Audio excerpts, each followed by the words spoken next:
Tomorrow, the Fed will cut rates for the first time since Trump came into power. Not for the first time in the cycle, for the first time since Trump came into power. And whereas at face value, most will think that these cuts are because of the economy or the data, the reality is that that couldn't be further from the truth. These cuts, they were engineered. They were engineered by Trump and Bessent. And Powell, well, he doesn't really have a choice. He's been pushed into a corner in the ultimate game of 4D chess. And he's 2 moves away from checkmate. Today, I'm going to show you the real reason why rates are going to be cut tomorrow. I'm going to show you every move that was played on this 4D chessboard. And I'm going to show you why Powell has no choice but to enter an aggressive cutting cycle. One that's going to send the markets on a rampage and make Trump and Bessent look like absolute geniuses. I'm CryptoManRan, and I know a game of 4D chess when I see one. I study data and I find the gaps before anyone else. I share all my alpha on this channel because this channel is designed to build the most profitable community in the world. So listen, if you haven't been profitable and you want to change that, subscribe to this channel, hit the notification bell. Because if you want to be profitable, you need to get the info first. Like today, I'm bringing you the info before the rate cuts. So it all starts with one number. A massive, massive, massive number. $38 trillion. That's the US national debt as of right now. And here's the problem. That debt needs to be financed. Just like we pay interest on our mortgages, on our credit cards, the US needs to pay interest to finance this debt. And with current interest rates at around 4 or 5%, that means that the annual payments on this debt are around $1.9 trillion. $1.9 trillion. That's not a small number. And if you compare it to the US GDP, it makes it about 6.5% of GDP. That ranks as one of the highest debt payments to GDP ratios in the entire world. And to make matters worse, a huge chunk of that debt needs to be refinanced. The data shows that over 20% of that debt becomes due and needs to be refinanced in 2025. That's about $9 trillion. And if interest rates remain the same, that would crush the economy. It would push the interest payments to over $1 trillion. And that's more than the US spends on defense. So Trump is a man on a mission. He needs to reduce interest rates, and he needs to do it fast. Not only so he can refinance the debt, but also so he can stimulate the economy and leave a legacy after his second term. And that brings us to this man, Jerome Powell. Powell actually has a history with Trump. Trump actually nominated Powell to be the Fed chair in 2017 during his first term. It is my pleasure and my honor to announce my nomination of Jerome Powell to be the next chairman of the Federal Reserve. But since then, their relationship soured big time. Then, towards the end of the Biden term, while Kamala was running on her campaign, Powell cut rates just before the election. In fact, he cut rates by 75 basis points. He did 50 the first time round, and then another 25 basis points in November 24, right before the elections. And straight after that, he paused. He paused for a full year after Trump was elected. Trump saw this as a personal betrayal, as a political move. He accused Powell of being political and stimulating the economy so that the Dems would look good just before the vote. And you know Trump. Trump's a person of principles and loyalty, and he never, ever, ever forgave Powell. He's also not one to hide his feelings. Trump attacked Powell in public multiple times. He gave him the name Jerome Too Late Powell, alluding to the fact that Powell started raising rates way too high after COVID and insinuating that that lateness is what caused the persistent inflation in the US. And it didn't end there. Trump also called him a numbskull, a clueless and stubborn moron. He's a moron. All of that for not cutting rates. Trump's been on this campaign since day one of his new term. But Powell always had a shield. And that shield was the data. You see, the Fed has a dual mandate to keep inflation below 2%. We will continue to aim for inflation of 2% and to keep unemployment at reasonable levels, while sustaining the economic expansion and a strong labor market. And the data? Well, the data always backed the pause. Inflation was above 2%, and the labor markets, well, they were hot. Under those conditions, with that data, even I couldn't justify cutting rates. And ironically, Trump didn't make things any better. He went off on a tariff rampage.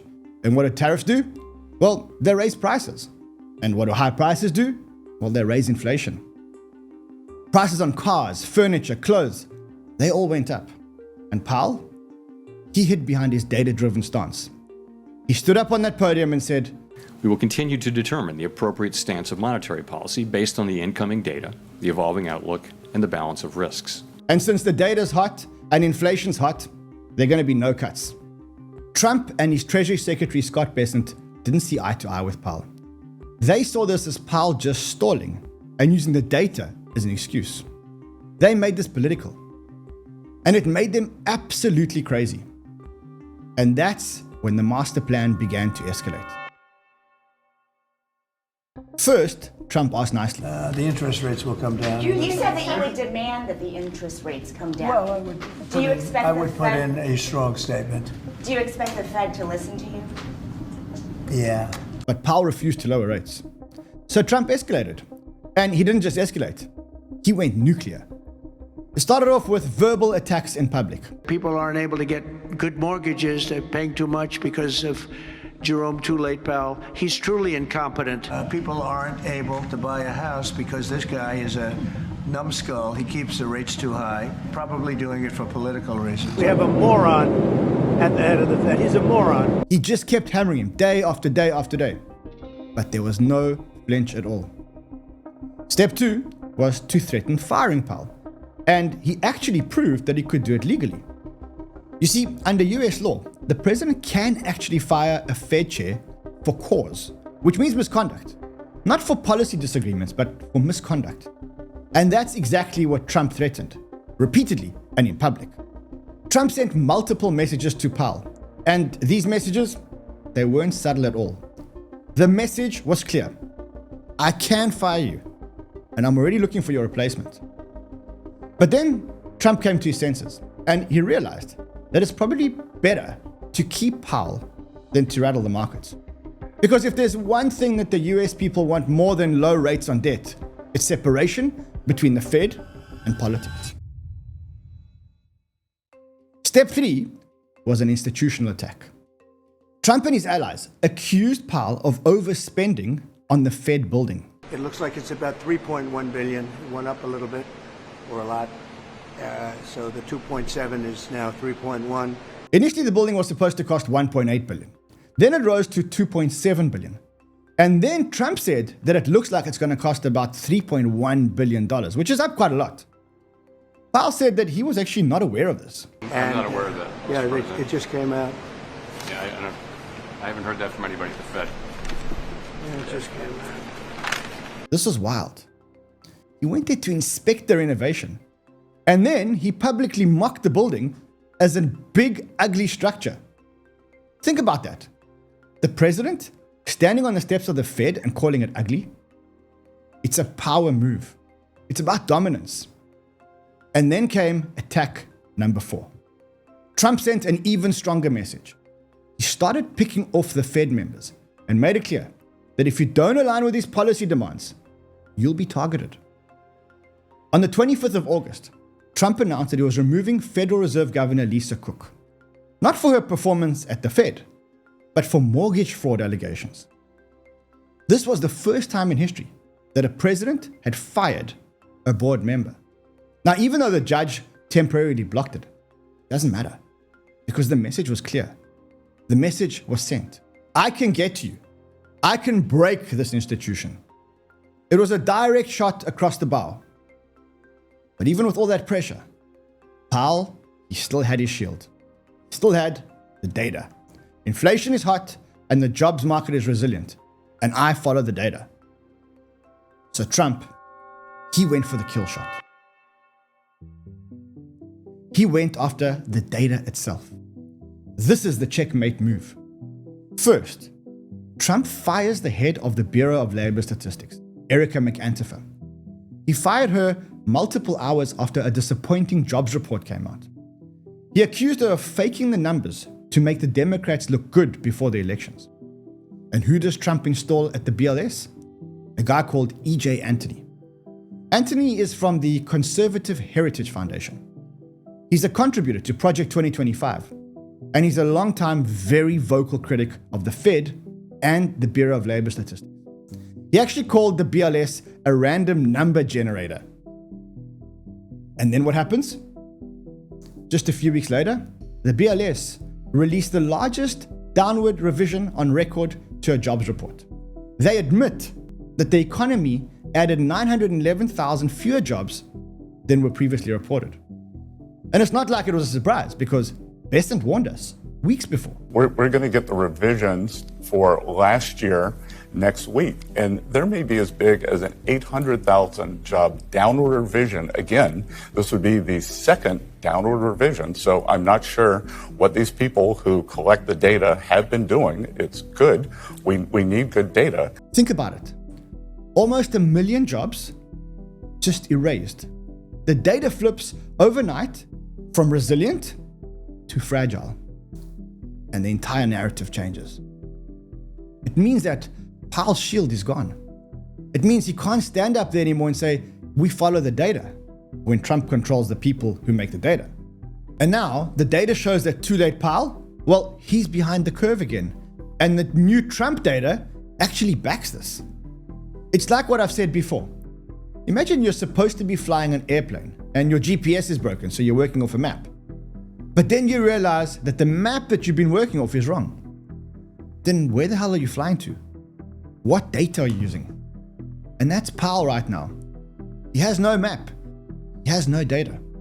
And well, it's checkmate. So what's the outcome? In a carefully coordinated 5-move sequence, Trump and Bessent engineered the ultimate checkmate. The Fed looks way, way, way behind the curve. Powell, well, he's completely boxed in. And the first rate cut is guaranteed. Just look at this. The market is pricing in a 90+% chance of a rate cut tomorrow. It's a done deal. And in fact, we may even get a 50 basis point rate cut. And here's the important part for us. Once it starts, it doesn't stop. It's not a one and done. Because Trump's message is clear. Follow my policy or I will find a way to force your hand. And what I want right now is I want an easing cycle. One that's going to reduce the cost of debt and make Bessent and I look like absolute geniuses. And when it's done, Trump will stand up and say, look, I told you Powell was late. I told you the numbers are fake. And thankfully, I forced the Fed to act. And this time, the data, his data, actually backs him up. So what does this mean for us? For us, this means more than just one rate cut. It's the start of what I'm calling the ultimate easing cycle. And now we have a chance to position ahead of it. We're talking about a period where risk assets tend to outperform, not by a little bit, but by multiples. And when it does, if you're well positioned, well, that'll be the cycle that sends your bags to Valhalla. And you can see it already. I mean, it's just started and already we're feeling a little bit richer. But my job here isn't to make you a little bit richer. My job here is to make you filthy, disgustingly rich. I'm here to retire your bloodline. And I'm going to drop video after video after video on this channel until eventually I do. So listen, if you're not already subscribed to this channel and you love this information before things happen, I mean, just look at today. Here I am bringing you the information 24 hours before the rate cuts. And most people have never seen this information. That's what this channel is about. I'm going to bring you more and more information that most people haven't even seen to make you guys rich. I'll see you guys again tomorrow night when we actually watch Powell cut the rates. And whilst he's cutting the rates, we'll know what the real reason is. I'll see you guys again tomorrow. Until then, trade well, my friends.